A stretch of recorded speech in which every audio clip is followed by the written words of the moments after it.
국민의당 진상조사단이 문준용 의혹 제보 조작 사건과 관련해서 당원 이유미 씨의 단독 범행으로 결론 내렸습니다. 네, 국회 취재기자 연결해서 자세한 내용 알아봅니다. 강은나래 기자. 네, 국민의당은 문준용 의혹 제보 조작 사건에 대한 자체 진상조사 결과 이유미의 단독 범행으로 드러났다고 밝혔습니다.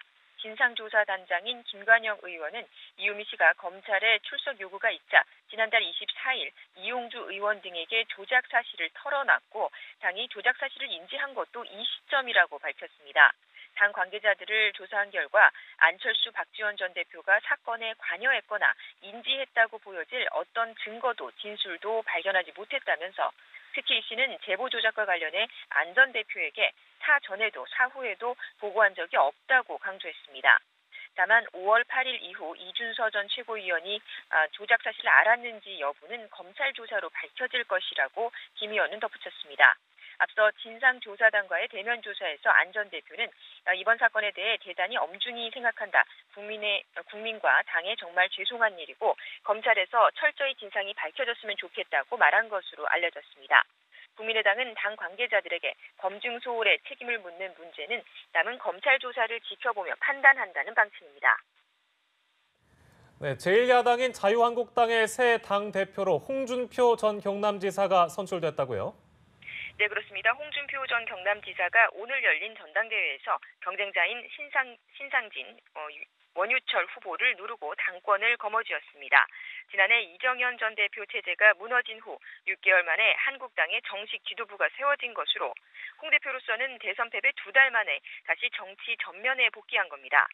홍 대표는 취임 일성으로 단칼에 환부를 도려낼 수 있는 과감한 혁신이 필요하다면서 혁신을 강조했습니다.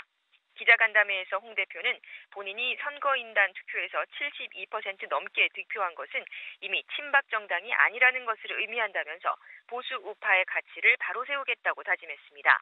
최고위원회는 이철우, 류여해, 김태흠, 이재만 후보가, 청년 최고위원회는 이재영 전 의원이 선출됐습니다. 새 지도부는 총선 패배와 대통령 탄핵, 대선 참패로 위축된 당을 재건해 내년 지방선거에 대비해야 하는 과제를 안게 됐습니다.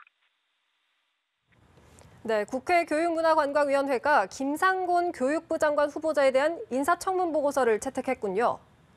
네, 그렇습니다. 국회 교문위는 오늘 오후 5시쯤 전체 회의를 열고 유성엽 위원장의 직권상정을 거쳐 김상곤 교육부 장관 후보자의 인사청문 보고서를 채택했습니다.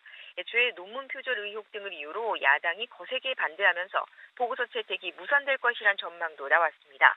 하지만 국민의당이 보고서에 적격과 부적격 의견을 같은 분량으로 병기하는 조건을 걸고 채택에 응하기로 하면서 회의가 열릴 수 있게 됐습니다. 한국당과 바른정당 의원들은 참석하지 않았습니다. 오늘이 보고서 채택 시한인데 국방부 송영무, 고용노동부 조대엽 장관 후보자에 대한 인사청문 보고서 채택은 쉽지 않아 보입니다. 야당들이 부적격 의견을 고수하면서 후보 자진 사퇴를 여전히 촉구하고 있습니다. 국방위는 여야 간사 협의에 진척이 없어서 회의도 열지 못했고 김은경 환경부 장관 후보자에 대한 인사청문회가 열리고 있는 환노위에서는 조대엽 후보자에 대한 보고서 채택 안건이 올라있긴 하지만 처리 여부는 미지수입니다. 한편 김은경 후보자 청문회에서는 야당은 연구 용역 보고서 자기 표절과 아들 특혜 채용 의혹 등을 집중 추궁하고 있습니다. 지금까지 국회에서 전해드렸습니다.